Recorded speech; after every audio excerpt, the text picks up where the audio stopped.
so I think it's pretty safe to say that as far as title card reveal goes, or title card reveals go, Evil Dead Rise had the best one of last year, and here we are in 2024, where I'm starting to pay a lot more attention to title card reveals because they can be creative as hell.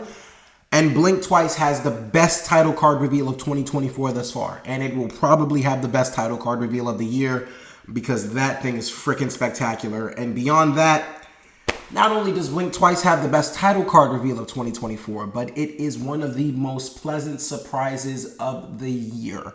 I had little to no expectations for this movie walking in, and now I must apologize to Zoe Kravitz, Channing Tatum, Adrian Arjona, Naomi Ackie, Aaliyah Shawkat, and Haley Joel Osment, everybody who was involved with this film. I apologize. I'm sorry. I know it doesn't mean much, but I'm sorry. Because your movie is fucking awesome. And this, ladies and gentlemen, is Blink Twice. I know, I was being weird. I'm sorry. I just wanted to show you Blink Twice. You know, I wanted to show it. On to the review.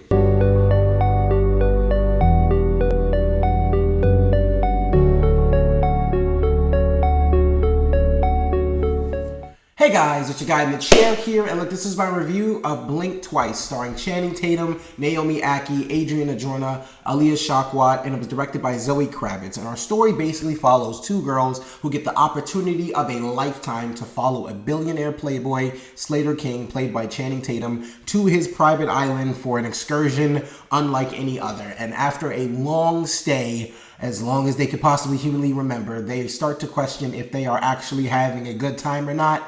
And that is the best way to summarize this plot. That's the best way to just leave it. These girls go to an island with a billionaire playboy. After a while, they start to really question if they're having the time of their lives, or is this the actual nightmare that they never could imagine was going to be humanly possible. That's where I'm going to leave it as far as the plot goes. But look, guys, like I said in my review, or in my intro, I should say, I owe Zoe Kravitz, Channing Tatum, Aaliyah Shawkat, Naomi Ackie, Adrian Arjona, Haley Joel Osment, what's the kid's name? Levon Hawk. Look, Christian Slater, anyone that had to do with this movie, anybody that was involved in this movie, I'm sorry. Because I truly was not familiar with your game here. Starting with Zoe Kravitz. My God, what a directorial debut. This thing was tremendous. It was on the edge of your seat kind of thrills, mixed with so many fun characters, great twists, and it really just kept you on the edge of your seat the entire time. And the deeper and deeper you got into this plot, the more intrigued it got, the more crazy it got, the more twisted it got, and it just was honestly one of the most shockingly incredible times I had in the theater all year. Seriously, this movie is loads of fun, and that is also dealing with the fact that it has a lot of dark themes in it as well. And honestly, once those themes start to show, especially towards the end of the film, that makes it even stronger, even better, because you're truly not knowing what you're in for. The trailer does a phenomenal job, and it does what trailers are supposed to do. It does not show you shit about the movie whatsoever. The trailer showed me little to nothing, at least that's what I felt like. That's why I had no idea what to expect from going in. I thought Channing Tatum was just going to be playing like some sort of spoofy, like Joker kind of just crazy character. I didn't know what he was going for with this character, but honestly, once you truly get into the gist of who Slater King is, and you get into what the story is about, where it's going, and where it's headed, I'm telling you, you won't be able to stop thinking about this movie for a really long time, man. Zoe Kravitz did an amazing job with this movie. First of all, it's gorgeously shot. The movie is beautiful. It is literally like watching an Island Paradise gone wrong. It's truly a gorgeous movie, even when it starts switching to the nightmarish, kind of hellish tone a little bit. It still is a gorgeous movie. It's beautiful. Enough said. It truly is. And then on top of that, the performances in this movie are immaculate, especially when you start to get into the gist and into the real depth of what this movie is. The performances truly start to stand out even more because you notice what they were doing at first. is not even remotely close, and it's not necessarily giving the full story as to what they are doing until you get to the actual ending of the movie, if that makes sense. Basically, look, these characters are doing such a great job at showing us one side of them in the first half and flip to a whole nother side in the second half. Everybody does it, everybody does it well. Channing Tatum, a man who I looked up to heavily as a child. I mean, as far as like him being one of my, favorite actors and stuff like that. Everybody get your mind out of the goddamn gutter. But look, Channing Tatum, I owe a huge apology because yet I am still not a fan of that Gambit cameo. I don't care if the accent was supposed to be a joke. It just adds to the fact that Deadpool and Wolverine's humor was really not that funny. But regardless of that, that cameo blew up. And here we are again, me doubting Channing Tatum. But this role here is one of his best. I lie to you not. This is one of Channing Tatum's best roles easily, right next to Foxcatcher. If you've never seen Foxcatcher, that's a hard movie to recommend. I'm not going to lie, because it's a very slow burn. But Channing Tatum's great in it. But as far as something I think general audiences can watch, you can easily agree that this is probably one of his best roles. And this is a knockout performance as far as I'm concerned from Channing Tatum. I mean, especially towards the end, there is one scene in particular with him saying a monologue of "I'm sorry," and it was brilliant. He was going absolutely batshit insane doing it, and I loved every second of it. I truly thought I was going to get some just cringy Joker vibes from this dude, but Channing Tatum made Slater King his own character, and it was brilliant to see. This dude truly had me astounded. As far as another character and actor who had me astounded, Naomi Ackie, the lead. She was so cringe in the beginning of the movie, I will not lie to you, trying to be all flirty and, oh my god, it's Channing Tatum, or it's Slater King, he's so handsome, blah, blah, blah. It was so cringy, it was gross. But then, as we get throughout the movie, I started to warm up to her character a little bit more, and by the end of it, she stole the entire fucking show. By the end of this movie, she stole the entire thing. The last 20 minutes of this movie is an opportunity for Naomi Ackie and Adria Arjona to show the fuck out. They absolutely murdered the last 20 to 25 minutes of this movie. The last 20 to 25 minutes of this movie is completely gripping, like on the edge of your seat, kind of gripping, where you just cannot keep your eyes off the screen. You are just glued in, locked the fuck in the entire time.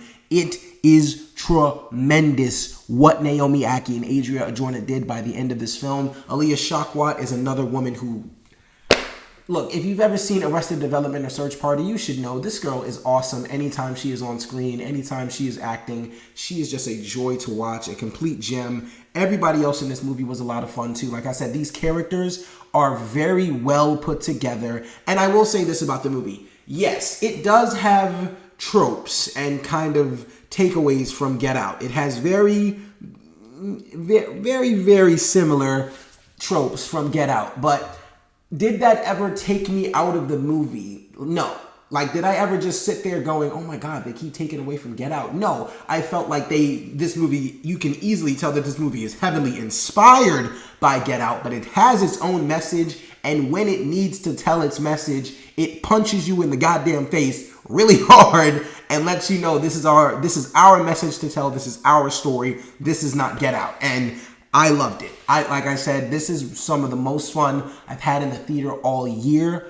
It is so dark and twistedly funny. Like, this is very dark. This is very heavy dark humor. I am a fan of the dark humor in this movie. It's ridiculously funny as far as I'm concerned. Like I said, the character change and the character development throughout the film is immaculate. Adria Arjona, another character / actor that I have to talk about. Well, she's not a character, but another person that I have to talk about in the movie. Adria Arjona, this is her year. She is letting people know that she is 100% here and probably going to be a name and a force to be reckoned with for years to come. I truly cannot believe just not only how gorgeous this woman is, but how talented she is. She's really good in this movie. And look, I can't get into heavy details as far as where this movie goes and what the message is. But when it comes time for Naomi Ackie and Adria Arjona in the last 20 to 25 minutes of this movie, when it comes time for them to show up and show the fuck out, they do it, and they do it well. They do it beyond well. They do it so well. It truly has me thinking that those are some of my favorite performances I've seen this year because, again, I was not expecting much from this movie whatsoever. The trailers for me were horrible. But then once I see the movie, I realized that the trailers did what they were supposed to do. They left me in the dark, not giving me much to go on. And I go into this movie not knowing much.